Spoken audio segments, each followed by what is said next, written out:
말씀 봉독하겠습니다. 오늘 우리에게 주시는 하나님의 말씀은 욥기 24장 1절부터 12절까지의 말씀입니다.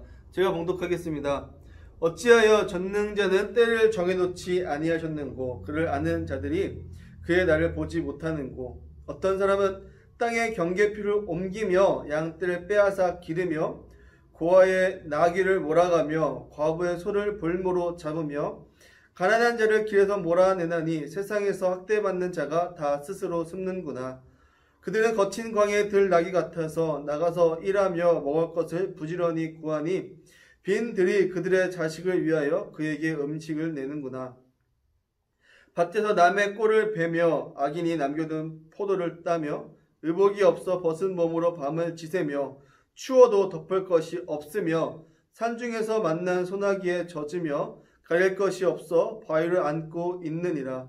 어떤 사람은 고아를 어머니의 품에서 빼앗으며 가난한 자의 옷을 볼모로 잡으므로 그들이 옷이 없고 벌거벗고 다니며 곡식 이삭을 나르나 굶주리고 그 사람들의 담 사이에서 기름을 짜며 목말라 하면서 술틀을 밟느니라. 성 중에서 죽어가는 사람들이 신음하며 상한 자가 부르짖으나 하나님이 그들의 참상을 보지 아니하시느니라. 아멘. 사랑하는 청년 여러분, 만나 뵙게 돼서 굉장히 반갑습니다. 오늘도 영상으로 여러분들 찾아뵙게 됩니다. 제가 이렇게 청년 설교 영상을 준비하면서 한 생각은 무엇이냐면, 영상을 짧게 만들어야지, 짧게 해서 여러분들이 쉽게 알아들을 수 있도록 해야 되겠다라는 마음가짐을 항상 갖지만 생각보다 그게 잘 되지 않는 것 같습니다. 그래서 영상을 찍다 보면 굉장히 길어지는데, 여러분들 제가 이 영상을 짧게 여러분들에게 잘 설명할 수 있도록 여러분들 기도 부탁드리겠습니다. 그리고 혹여 오늘도 영상이 길 수 있습니다. 그럼에도 불구하고 여러분들 영상을 좀 끝까지 봐주시고 하나님의 뜻이 무엇인지, 하나님이 이 땅 가운데 우리에게 원하시는 것이 무엇인지 우리가 좀 잘 캐치하고, 그래서 그것대로 하나님의 뜻대로 살아갈 수 있는 그리스도인들이 되길 소망합니다. 비록 교회에 올 수 없고 함께 찬양하고 함께 예배드릴 수는 없지만, 그래도 분명한 사실은 하나님은 여전히 살아계시고 그 하나님이 여전히 우리와 함께 하신다라는 그 사실입니다. 그 사실을 잊지 마시고 그 여전히 살아계신 하나님의 뜻대로 살아가기를 위해 오늘도 열심히 살아가시는 우리 청년들 되기를, 여러분들 되기를 주님의 이름으로 소망합니다.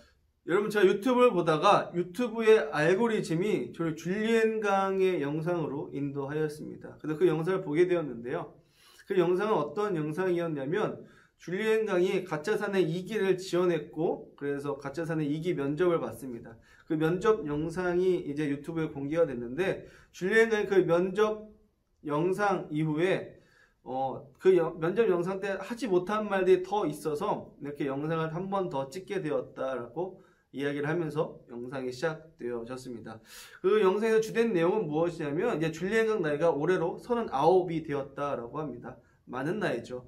그 39이라는 그 많은 나이에 그 가짜 사나이 2기에서 시행하는 그 고강도 훈련을 실행하는 것 자체가 굉장히 힘들고 어려울 수도 있지만, 그럼에도 나는 거기에 도전한다 라고 이야기를 합니다. 그러면서 그 인터뷰 질문 가운데 크게 다쳐서 퇴교할 수도 있는데 그래도 지원할 거냐라는 질문이 있었거든요. 그때 줄리엔 강은 이렇게 대답을 합니다. 내가 다칠 것이 두려워서 도전하지 않는다면 그 어떤 것도 도전할 수 없고 나는 한 발자국도 움직일 수 없다라고 이야기를 합니다. 그러면서 어떤 예를 들었냐면, 횡단보도를 건너는데 내가 차에 치일 것이 두려워서 횡단보도를 건너지 못하고 있다면 나는 그 길을 갈 수가 없다. 그 길을 건널 수가 없다라고 이야기를 하죠. 그런 것처럼 내가 그 훈련에서 다칠 수도 있고, 그리고 크게 정말 다쳐서 퇴교할 수도 있겠지만, 그럼에도 불구하고 나는 그것을 생각하지 않는다. 나는 그곳에 다칠 것을 두려워하지 않고 일단 도전한다. 그리고 도전함을 통하여서 분명히 얻는 것이 있을 것이다 라고 이제 줄리엔 강은 이야기를 합니다. 그러면서 이소룡에 대한 이야기를 합니다. 이소룡이 이러한 명을 했다라고 해요. 제가 말씀드리자면 패배는 정신이 패배할 때 일어나는 것이다 라고 이야기합니다. 그러니까 우리가 무언가 활동을 할 때에, 무언가 시행할 때, 도전할 때에 이미 정신인 상태가 져버리면 절대로 이길 수 없다는 것이에요. 그러나 우리가 그 상황이 어떠하든지 간에 우리가 정신이 꼿꼿이 살아있고 정신적으로 승리하고 있다면, 패배하지 않는다라는 그 정신이 있다면 어느 곳에도 가든지 패배하지 않는다라는 것이에요. 비록 그런 정신을 갖고 도전했으나 퇴교할지라도 분명히 내가 패배하지 않았다라는 생각만 갖고 있다면 그 안에서 무언가 얻어낼 수 있는 건 반드시 있다라는 것이죠.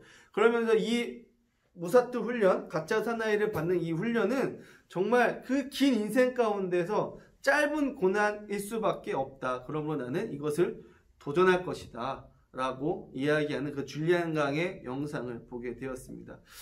저는 그 영상을 통해서 굉장히 큰 감동을 받게 되었습니다. 짧은 영상이지만 굉장히 큰 울림이 있었고, 내가 설교하는 것보다 이 줄리안 강이 짧게 이야기하는 게 훨씬 더 설득력 있겠다라는 생각을 해보게 됩니다. 많은 반성과 또 많은 동기부여가 제 안에 일어났습니다. 도전해야 되겠다, 더 열심히 살아야 되겠다라는 그런 생각을 그 영상을 통해서 보게 되었습니다.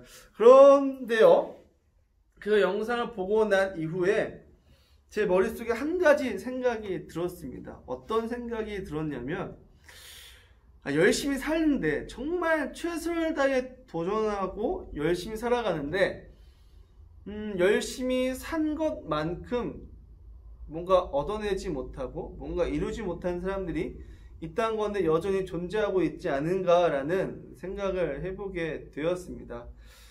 우리나라는 자본주의 사회가 되었습니다. 그리고 민주주의 사회가 되었고요. 그러면서 어떤 생각이 우리 마음 가운데 지배하고 있냐면, 노력하면 된다라는 생각들이 우리 가운데 있습니다. 그리고 노력하면 반드시 노력한 만큼 성취할 수 있는 사회가 대한민국이다라는 믿음이 우리 가운데 있습니다. 사실 그러한 믿음이 있기 때문에 온 국민들이 열심히 일하고 또 매사에 최선을 다해 살아가고 있습니다. 그런데 한편으로는 여러분들, 우리가 이 사회의 이 구석구석을 잘 보면요, 그러지 못하신 분들이 또한 계시다라는 것들을 우리는 알고 있습니다.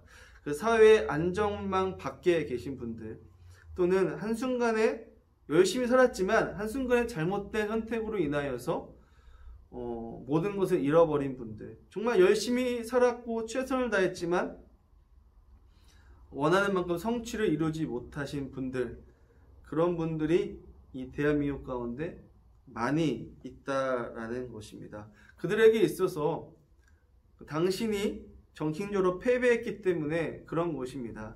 당신이 도전하지 않았기 때문에 이러한 결과가 일어났습니다. 당신이 게을렀기 때문에 이러한 결과가 된 것입니다 라고 이야기할 수 있을까요? 저는 그럴 수 없다라고 생각합니다. 모든 사람들이 열심히 노력했지만 어떤 사람들은 노력한 만큼의 대가를 받습니다. 그러나 또 어떤 사람들은 노력한 만큼의 대가를 받지 못할 때도 종종 있다라는 것이죠. 우리 이러한 사회를 보고 마냥 불평등하다라고 할 수 있을까요? 이 이야기에 대해서 오늘 좀 깊이 있게 나눠보려고 합니다. 오늘 본문에 나온 욥은 하나님에 대해서 원망합니다. 먼저 왜 이렇게 원망하고 있는지에 대해서 좀 알아야 되겠죠. 여러분들 욥을 아시는 분들도 계시겠지만 짧게 설명하자면, 욥은 당대의 의인이었습니다. 하나님 앞에 굉장히 성실한 사람이었고 굉장히 잘 사는 사람이었습니다. 누구에게나 존경받는 사람이었습니다. 정말 하나님을 신실하게 사랑하고 약자와 가난한 자를 돕는 데 정말 애썼던 사람이 바로 욥이었습니다. 그래서 많은 사람들이 욥에 대해서 누구도 비판하지 않고 그걸 오히려 다들 존경했던 것이죠. 그만큼 선하게 살았습니다. 그리고 선하게 산 만큼 많은 복을 누렸습니다. 7명의 아들과 3명의 딸이 있었고 그는 정말 많은 가축들을 가지고 있었습니다. 그렇게 하나님 앞에 성실하게 살았고 그리고 많은 복을 누렸던 사람입니다. 그런데 욥기 1장에 보면 사탄이 나와서 이렇게 이야기하죠. 욥이라는 사람이 하나님을 잘 섬기는데 그것은 하나님이 복을 주셨기 때문에 하나님을 잘 섬기는 것 아닙니까? 제가 욥을 괴롭히면 그는 하나님을 버릴 것입니다 라고 이야기를 합니다. 그러자 하나님은 이렇게 이야기하죠. 욥은 절대로 그럴 사람이 아니다. 그러면서 사탄이 욥을 괴롭히는 것을 하나님께서 허락하십니다. 그러자 어떤 일이 납니까? 그의 모든 재산은 자연재해로 다 사라지게 됩니다. 7명의 아들과 3명의 딸은 같이 밥을 먹다가 그 집이 무너져서 모두가 즉사하게 됩니다. 그 욥의 몸에는 이제 욕창이 생겨서 기왓장으로 그 몸을 긁지 않으면 그 견딜 수 없는 그런 가려움과 고통 가운데 임하게 됩니다. 그러니까 사랑하던 그 아내는 이러한 상황 가운데서 욥에게 저주를 하면서 하나님을 저주하고 나가서 죽으라라는 말까지 하게 됩니다. 그런 엄청나게 어려운 상황들이 욥에게 한순간에 찾아온 것이죠. 그렇게 고통스러운 그 나날 가운데 누가 찾아오냐면 3명의 친구들이 찾아옵니다. 그 3명의 친구들은 욥에게 이야기하죠. 하나님은 정의롭고 공의로우신 분이시기 때문에 이렇게 갑자기 너에게 이렇게 어려운 재앙이 닥치는 이 일이 일어난 것은 너에게 죄가 있기 때문에 그런 것이다. 그러니 너는 회개해야 된다라고 3명의 친구들은 이야기합니다. 그때 욥은 뭐라고 이야기하냐면 나는 그럴 수 없다라고 이야기합니다. 왜냐하면 나는 하나님 앞에 정말 최선을 다해서 성실하게 살았기 때문에 나에게 죄가 없다라고 욥은 이야기하는 것입니다. 그러면서 이제 오늘의 본문까지 이제 이야기가 이어지는 것이죠. 욥이 이렇게 어려움에 처하게 되었습니다. 열심히 살았고 성실하게 살았지만 욥의 입장에서는 자연재해로 인하여서 그리고 갑자기 찾아온 질병으로 인하여서 모든 것을 잃어버리게 되었습니다. 그러자 무엇이 들어오기 시작하냐면 열심히 살아가지만 정말 이 세상의 악함 때문에 열심히 최선을 다해 살아갔지만 이 사회가 보호해주지 못하는 것으로 인하여서 힘들게 살아가는 사람들이 눈에 보이기 시작했다라는 것입니다. 그래서 욥이 오늘 24장 9절에 이렇게 이야기합니다. 어떤 사람은 고아를 어머니의 품에서 빼앗으며 가난한 자의 옷을 볼모로 잡음으로 10절입니다. 그들의 옷이 없어 벌거벗고 다니며 곡식 이삭을 나르나 굶주리고 라고 이야기합니다. 가난한 사람이 있어요. 그래서 옷 한 벌밖에 없는 그 사람에게 정말 이 부자가 이 옷까지 다 빼앗는 상황들이 일어나는 것을 이제 욥의 눈에는 보이기 시작한다는 것입니다. 욥이 그 전까지는 이렇게 생각했어요. 하나님은 권선징악, 선하게 사는 사람들에게 복을 주시고 악한 사람들에게는 벌을 주시는 하나님이시기 때문에 내가 선하게 살고 내가 열심히 살면 하나님께서 복을 주시고 저렇게 못 살고 어려운 사람들은 그들이 죄를 지었기 때문에 못 산 것이다 라고 생각했는데 이렇게 고난을 당하고 보니까 그게 아니다라는 것이에요. 가난하고 굶주리고 헐벗고 살아가는 사람들은 그 나름대로 열심히 살고 최선을 다해 살아가지만 그 악한 자들로 인하여서 또는 악한 부자들로 인하여서 그마저도 뺏겨버린 현실을 그가 보이게 된다라는 것입니다. 그러면서 오늘 읽었던 24장 12절에 욥은 이렇게 이야기하죠. 성중에 죽어가는 사람들이 신음하며 상한 자가 부르짖으나 하나님이 그들의 참상을 보지 아니하시느니라. 여러분 욥이 보았던 이 세상은 정말 참담한 현실이다라는 것입니다. 열심히 살아가지만 최선을 다해 살아가지만 그 환경으로 인하여서 주변 사람들로 인해서 착취당하는 그 사람들을 하나님께서 돌보지 아니하신다라고 그는 이야기했다라는 것이죠. 여러분 이런 상황 가운데 여러분들은 어떻게 생각하십니까? 여러분들에게 하나님은 어떤 하나님이십니까? 그리고 욥기가 우리들에게 이야기하는 것은 무엇일까요? 결론적으로 말하자면 이제 욥기 39장 이제 40장 뭐 이렇게 넘어가다 보면 하나님이 욥에게 나타나십니다. 그리고 천지 창조를 했었던 그 과정들, 하나님이 이 땅을 창조하시고 만드시고 다스리시는 과정들을 욥에게 차근히 보여주십니다. 그러면서 욥에게 말씀하셨던 그 하나님의 메시지는 무엇이냐면 그 하나님은 사람의 생각으로 갖춰져 있는 그 하나님이 아니다라는 것을 알려주십니다. 사람들은 그렇게 생각합니다. 사람들은 스스로 정의와 공의를 선정하고 하나님은 그 정의와 공의를 실천하신 분이다라고 생각하죠. 그러나 하나님은 그 정의와 공의를 뛰어넘는 하나님이시다라는 것입니다. 물론 하나님은 정의 하나님이시고 공의 하나님이신 것은 분명한 사실입니다. 그러나 사람의 생각대로 이 일에는 내가 이렇게 했으니까 나에게 복 주셔야 되고 내가 이렇게 살았으니까 나는 잘 살아야 되고 저 사람은 저렇게 살았으니까 무조건 벌 받아야 되고 이렇게 사람의 생각 가운데 갇혀있는 하나님이 아니시다라는 것입니다. 그 모든 상황과 환경 가운데에서는 하나님의 다스림이 있고 하나님의 섭리가 있다라는 것입니다. 그러므로 하나님을 마음대로 판단해서는 안 된다라는 것을 욥에게 가르쳐 주신다라는 것입니다. 그러면서 이 메시지를 통해서 우리가 알 수 있었던 것은 무엇이냐면 하나님은 악인을 기다리시는 하나님이시다라는 것이죠. 여러분 우리가 조그만 죄를 지었습니다. 어떤 죄를 지었습니다. 어떤 죄를 지었음으로 말미암아 하나님께서 계속해서 벌을 주신다면 이 죄를 지었으니까 이 벌을 받고 또 이 죄를 지었으니까 또 벌을 받는다고 생각해 본다면 여러분 어떤 이가 이 땅 가운데서 제대로 살아갈 수 있겠습니까? 다들 그 두려움에 벌벌 떨며 살아갈 것입니다. 여러분 그러나 하나님은 그러하신 분이 아니시다라는 것이죠. 여러분 우리가 구원받았습니다. 우리가 하나님께서 징계하셨기 때문에 구원받았습니까? 아니죠. 하나님이 우리를 사랑하시고 기다려주셨기 때문에 그리고 그 사랑을 알게 되었기 때문에 나 같은 죄인도 구원받을 수 있겠구나라는 그러한 은혜를 입은 사람들입니다. 그 은혜 때문에 우리가 하나님의 사랑에 감사하며 살아가죠. 이렇게 우리가 구원받았습니다. 그런데 이 구원의 은혜를 하나님께서 누구에게도 주시냐면 악인에게도 동일하게 주신다는 것입니다. 그리고 그 악인이 하나님께로 돌아올 때까지 하나님은 기다리시는 하나님이시죠.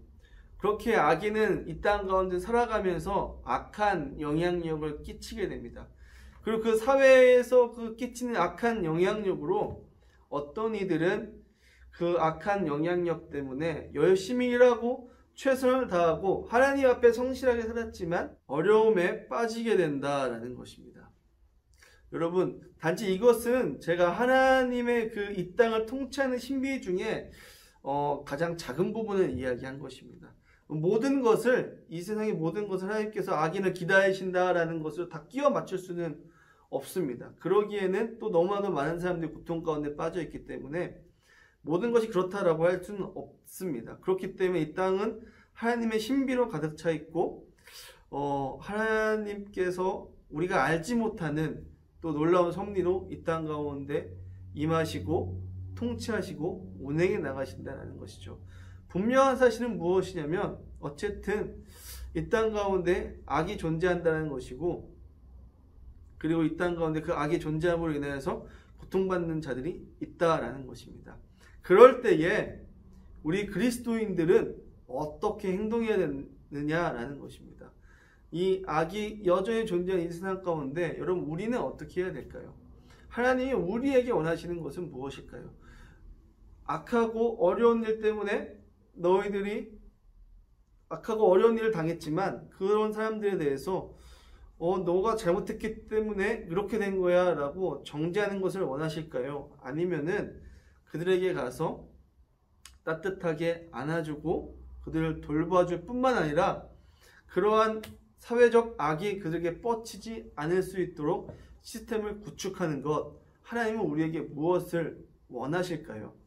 우리가 전자대로만 생각한다면 우리가 잘 못 살고 어려운 사람들은 너 때문에 그런 거야, 너 안에 있는 잘못 때문에 그런 거야 라고 우리가 단정 짓고 살아간다면 이 세상은 변할 수가 없을 것입니다. 그 사람들은 계속 어려워질 것이고 또 잘 사람들은 계속 잘 살게 될 것입니다. 그러나 우리가 후자를 선택하게 된다면 이 세상은 변화할 수 있는 기회가 마련될 것이고요. 우리가 그 사람들을 돕기에 힘쓰고 애쓰고 사회 안정망에 그들까지 도울 수 있도록 우리가 애를 쓴다면 이 세상은 모두가 잘 살 수 있는 그런 세상으로 변할 것이다 라는 생각이 제 안에 있습니다. 그리고 하나님이 원하시는 건 여러분 무엇일까요? 진짜 원하시는 건 무엇일까요? 그렇게 어렵고 힘든 자들을 돕는 것을 하나님께서 원하실 것입니다. 여러분 오늘 욥기를 이렇게 쭉 읽어보시다 보면요, 이 욥기에 나온 이 세 명의 친구들은 결국 하나님께서 지적하십니다. 너희들은 틀렸다라는 것이죠. 왜 틀렸어요? 하나님을 그 사람의 생각 가운데 가둬놓기 때문에 너희들은 틀렸다라고 이야기를 합니다. 여러분, 그리고 세 명의 친구들은 잘못했죠. 하나님의 뜻은 무엇이었을까요? 하나님이 그 세 명의 친구들에게 바랬던 것은 무엇이었을까요? 욥에게 찾아가서 욥을 안아주고 욥을 위로하고 욥에게 너의 죄 때문에 그런 것이야 라고 정죄하는 것이 아니라 괜찮아, 우리가 함께 해줄게, 도와줄게, 같이 이겨내보자 라고 이야기하는 것이 그 욥의 친구들이 해야 될 역할이지 않았나 생각해 봅니다. 우리들도 마찬가지입니다. 여러분들, 우리는 이 코로나 상황 가운데 있어도 그래도 잘 버티고 잘 살아가고 있는 축에 속한다라고 생각합니다. 그렇다면 우리가 해야 될 것은 무엇일까요? 여러분들 주변에 있는 어려운 사람들 좀 돌아봐 주시고 그들이 어떻게 하면 힘을 낼 수 있을지 생각해 보시고 그를 도와주신 여러분들이 되었으면 좋겠습니다. 줄리엔 강이 유튜브를 찍은 것처럼 영상으로 그들에게 위로와 힘을 줄 수도 있을 것이고, 또는 내가 가지고 있는 물질로 그들을 도울 수도 있을 것입니다. 또는 사회적 정책이 어떤 정책이 일어나는지에 대해서 유심히 지켜보고 그 정책을 지지함을 통하여서 약자들이 도움을 받을 수 있는 일 또한 있을 수 있을 것입니다. 여러분, 우리는 이 땅을 단순히 내가 잘 살았으니까 내가 복 받고 저 사람들은 잘 못 살았으니까 벌을 받고 이런 생각을 갖고 살아가는 것이 아니라 어떻게 하면 이 사회 전체적으로 선한 영향력이 펼쳐져서 모두가 하나님 뜻 가운데에 잘 살아갈 수 있을까를 고민하시는 우리 청년들이 되었으면 좋겠습니다. 여러분, 하나님은 그렇게 굶주리고 헐벗은 자들을 내버려 두지 않는 하나님이십니다. 하나님은 그런 자들을 살피시고 돌보시는 하나님이십니다. 그런 자를 근데 누구를 통해서 살피시고 돌보십니까? 우리 그리스도인들을 통해서 살피시고 돌보시는 하나님이다라는 그 사실을 여러분들 잊으시면 안 됩니다. 여러분, 그리고 우리 또한 그렇게 어려울 수 있었지만 하나님의 은혜로 오늘도 이렇게 살아가고 있지 않습니까? 사랑하는 청년 여러분, 그러므로 그 약자들을 진정으로 돌보고 사랑하시는 여러분들 되길, 그리고 이 사회가 정말 그런 자를 돌볼 수 있는 사회가 될 수 있도록 이 사회를 위해 같이 헌신하고 기도할 수 있는 우리 청년들 되기를 주님의 이름으로 소망합니다. 기도하겠습니다. 사랑의 하나님, 감사합니다. 오늘 욥기를 통하여서 이 어렵고 힘들고 고통 가운데 있는 사람들을 어떻게 바라봐야 하는지 말씀해 주시면 감사합니다. 하나님, 그저 열심히 살지 못했기 때문에 그런 일에 빠진 것이 아니라 사회적 어려움과 힘듦으로 인하여서 그런 어려움에 빠진 이들이라고 우리가 긍휼한 눈을 보고 바라볼 수 있도록 인도하여 주시옵시고, 더 나아가서 그들을 어떻게 하면 구제할 수 있을지, 그들을 어떻게 하면 도울 수 있을지 거기까지 생각하며 나아갈 수 있는 우리의 삶이 되어질 수 있도록 인도하여 주시옵소서. 그래서 우리의 삶을 통하여 이 사회가 선한 영향력이 넘쳐나는 그런 사회 되길 소망합니다. 우리의 삶을 통하여서 이 땅 가운데 하나님의 은혜가 넘쳐나는 사회가 되길 소망합니다. 그래서 우리의 삶을 통하여서 정말 가난하고 힘들고 어려운 자들이 희망을 얻고 구원을 얻고 살아갈 수 있는 놀라운 일들이 일어나길 소망합니다. 주님, 어떻게 하면 그들을 도울 수 있을지, 어떻게 하면 그들과 발을 맞춰 나아갈 수 있을지 살아갈 수 있는 지혜와 용기와 힘을 허락하여 주시옵시고, 그래서 그들과 함께 살아가기 시작할 때에 하나님의 놀라운 뜻이 드러날 수 있도록 우리가 함께 해주시고 역사하여 주시옵소서. 우리와 함께 하실 그 하나님의 이름을 찬양합니다. 이번 한 주도 우리가 동행하여 주시고 이번 한 주도 주님의 뜻 가운데 살아갈 수 있도록 인도하여 주시옵소서. 함께 하신 하나님께 감사드리며 예수님의 이름으로 기도드렸습니다. 아멘.